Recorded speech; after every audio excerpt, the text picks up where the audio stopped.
Well, the thing is that what you don't realize, I'm actually a very non-confrontational guy, and I always write on the assumption that I'm going to explain it so clearly that everybody will say, oh yeah, I understand that. And in this, I'll try again this morning, because what I'm saying is so eminently sensible, I don't see how any of you can disagree. My beef is not with post-secondary education, and it's not with colleges.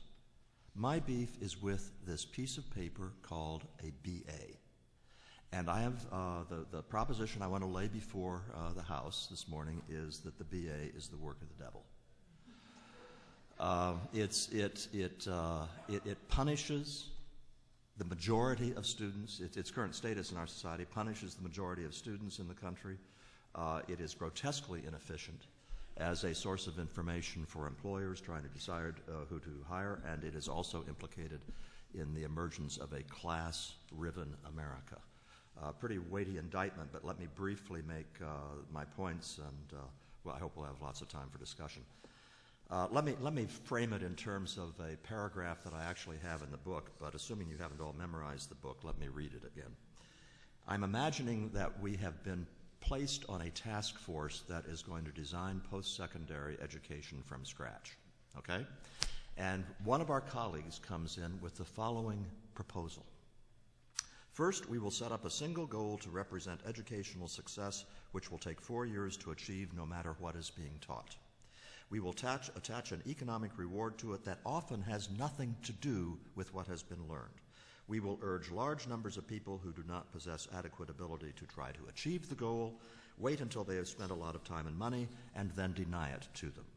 We will stigmatize everyone who doesn't meet the goal, and we will call the goal a BA. If somebody told you that's the kind of post-secondary educational system we should have, you would first conclude that the colleague was insane and also very, very cruel. Let me go through quickly the major points in that. 4 years. Why 4 years? There is no occupation in the world that requires 32 courses of coursework, and that's how many you get in a typical 4-year college.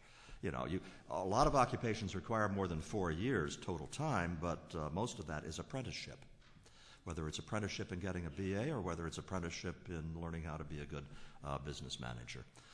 The amount of time that you need in class to learn to learn any occupation is a couple of years, maybe 3 at the outside. That's medical school, okay? So why are we requiring people to spend 4 years to get this piece of paper called a BA?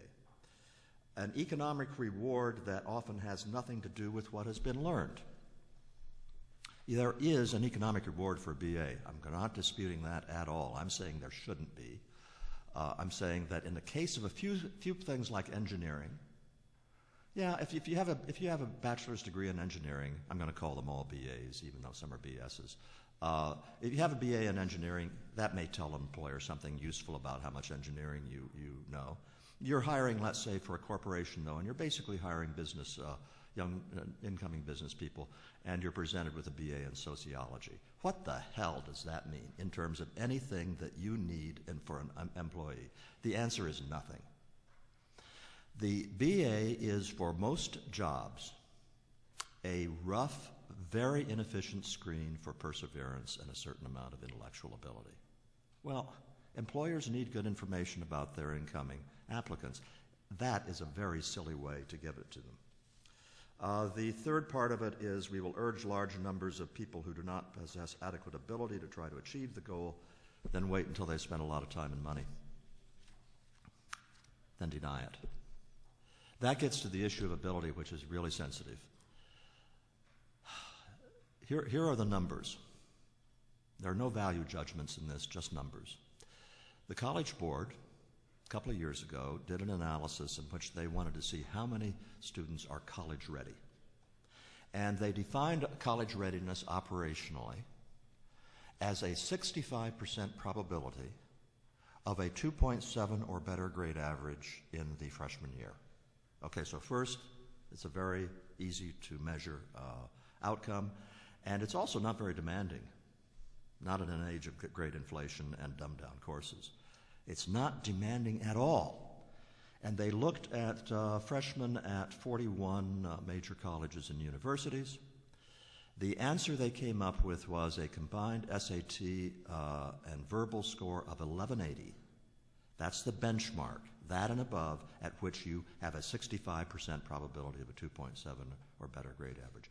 What percentage of American 18-year-olds could get an 1180 or higher if everybody took the SAT?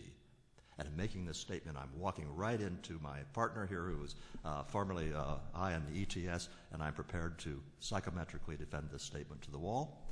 And 1180, if all 18-year-olds took the SAT, would be achieved by about 10%. About 10%. Historically, prime college material has been defined as an IQ of 115 or higher. That cuts off the top 16%. Now, I am not saying that you have to be in the top 10% to go to college. That's not what I'm saying at all. I am saying in an era in which 50% of all high school graduates head off to a four-year residential students, something is out of whack here. Now, turning quickly to my ideal system. What's better than the one we have now? Suppose you still had all the college campuses, you had all the facilities, you no longer had the BA. You no longer had that degree that tied you to that residential facility for 4 years. My proposition is that you could easily install a much better system of certification. So if you are a business administration major, you present to your employer a recognized test that the employer believes in, testing what you know in business administration. Journalism. Don't tell me you need to be in college 4 years to learn to be a journalist. No journalist I know thinks that. You take a relatively small number of journalism courses that teach you all the technical stuff that is going to be of interest to an employer. You can get that out of the way in, you tell me, year and a half?